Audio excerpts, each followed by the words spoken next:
Bonjour à toutes et bonjour à tous, bienvenue sur la chaîne SpyBio.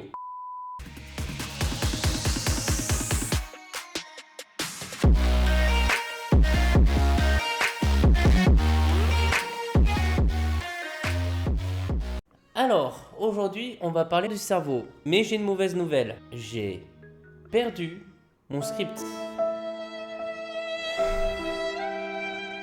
Je vais donc faire une nouvelle vidéo en one shot par rapport aux connaissances que j'ai actuellement dans ma tête et par rapport à une histoire que je voulais vous raconter. C'est les aléas du direct, ce n'est pas en direct, c'est pas grave, c'est les aléas d'une vidéo. Et aujourd'hui donc je vous propose de débunker une idée. On n'utilise que 10% de notre cerveau. Alors, cette idée, je sais pas qui l'a mise au point, mais c'est un génie incommensurable. Lui devait utiliser le cerveau à 2000% pour créer une idée comme ça. La question qu'il faut qu'on se pose lorsqu'on a ce genre d'expression courante qui apparaît devant nous, c'est pourquoi on utiliserait le cerveau qu'à 10%? À quoi sert les 90 autres pourcents? Et donc, dans la réalité, oui, on utilise 10% de notre cerveau, et même beaucoup plus.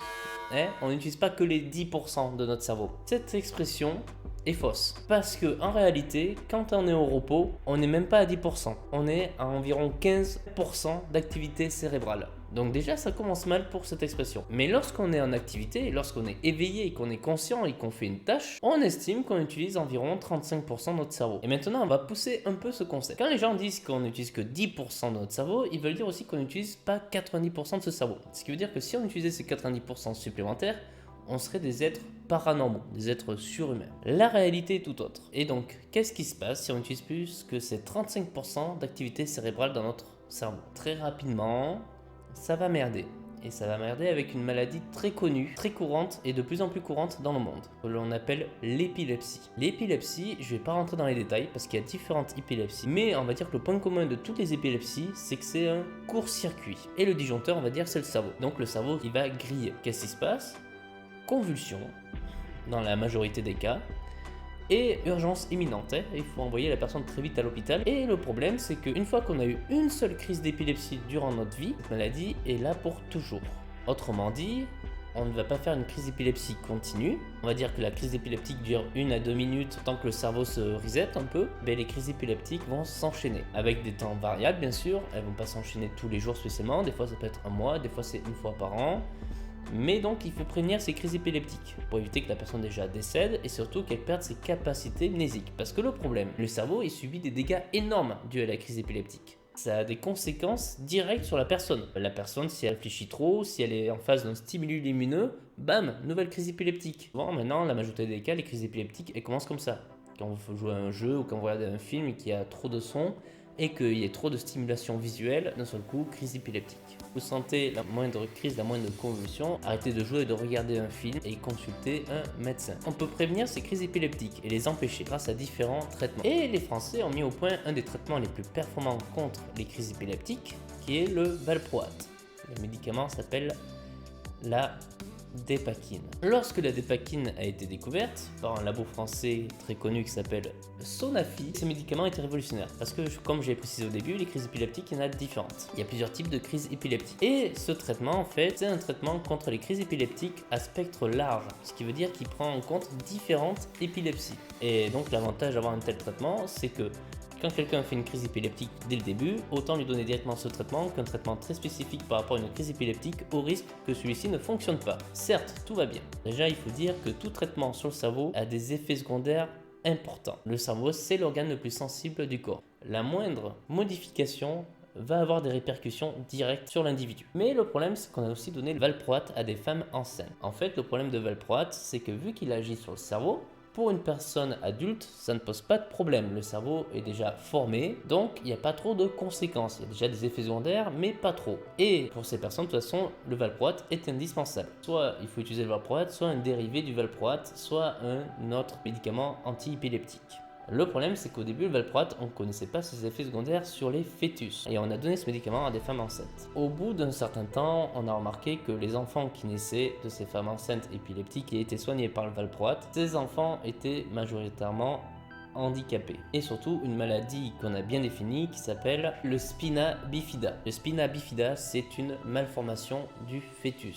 Et donc, quand le bébé est né, on voit qu'au niveau de son dos, au niveau en fait de la colonne vertébrale, celle-ci s'est mal refermée. Et donc, il a été décidé que lorsqu'une femme enceinte prend du valproate, il est nécessaire de vérifier par échographie l'état du fœtus. Et en fait, vérifier surtout s'il n'y a pas cette boule qui est un spina bifida derrière le dos. Lorsque le bébé avait un spina bifida, ils avertissaient les parents, voilà, votre enfant va avoir un handicap toute sa vie. Vous avez deux choix, soit vous le gardez, soit on vous propose l'avortement. D'une certaine manière, ça c'est encore toléré, parce que techniquement, on a une capacité médicale à agir sur ces personnes et à leur donner un choix. Certes, c'est un choix malheureux parce que techniquement, le meilleur choix aurait été de ne pas utiliser le valproate, mais à cette époque encore, ils n'avaient pas trop ça en tête. Et surtout, le valproate était tellement efficace que tout le monde pensait par ce médicament. Et donc, les échographies ont été mises en place constamment pour les femmes qui prenaient le valproate car elles étaient épileptiques. Le problème,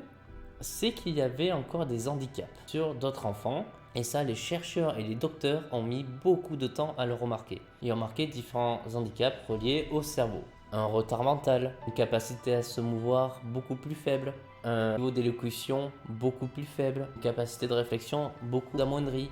Donc en fait, c'est des conséquences ultra graves. L'enfant était lourdement handicapé lorsqu'il naissait. Et malheureusement, c'est que malgré l'échographie pour vérifier ce spina bifida et vérifier sa présence ou pas, il y avait toujours ces enfants qui avaient des handicaps. Pas tous, mais quand même une bonne partie des enfants avaient des handicaps. Et donc des recherches ont été effectuées sur le valproate, sur ce qu'on avait obtenu chez l'homme. Et on a remarqué que le valproate, donc oui, il faisait du spina bifida, mais techniquement, ça c'était la partie immergée de l'iceberg. Et en fait, le valproate, il induisait aussi beaucoup de malformations au niveau du cerveau, ce qui rendait les enfants très amorphes. Et vu les années qui sont passées pour déterminer cela, beaucoup d'enfants ont été atteints. Et donc, en fait, il y a eu un retard administratif, un retard scientifique, peut-être certains biais. Et de nos jours, maintenant, c'est réglé, le valproate est formellement interdit pour la femme enceinte. Donc, on vient de voir de comment une réussite française, un médicament antiépileptique à spectre large ultra efficace, est devenu un cauchemar pour toutes les femmes enceintes et tous les parents qui voulaient avoir des enfants. Et ça, de nos jours, on en a pris conscience. Il peut toujours y avoir des dérives, c'est une réalité. Mais cela est toujours pris en considération. Et si un médicament doit être pris par une femme lorsqu'elle est enceinte, des études cliniques et des études sur les animaux seront effectuées pour déterminer la mutagénicité du nouveau traitement sur l'embryon. C'est une évolution des mentalités, c'est un perfectionnement de la science et il faut continuer dans ce sens-là. N'oubliez pas de vous abonner et de partager la vidéo. Mettez un pouce bleu, n'oubliez pas la cloche. À la semaine prochaine, c'était Spabio. Ciao!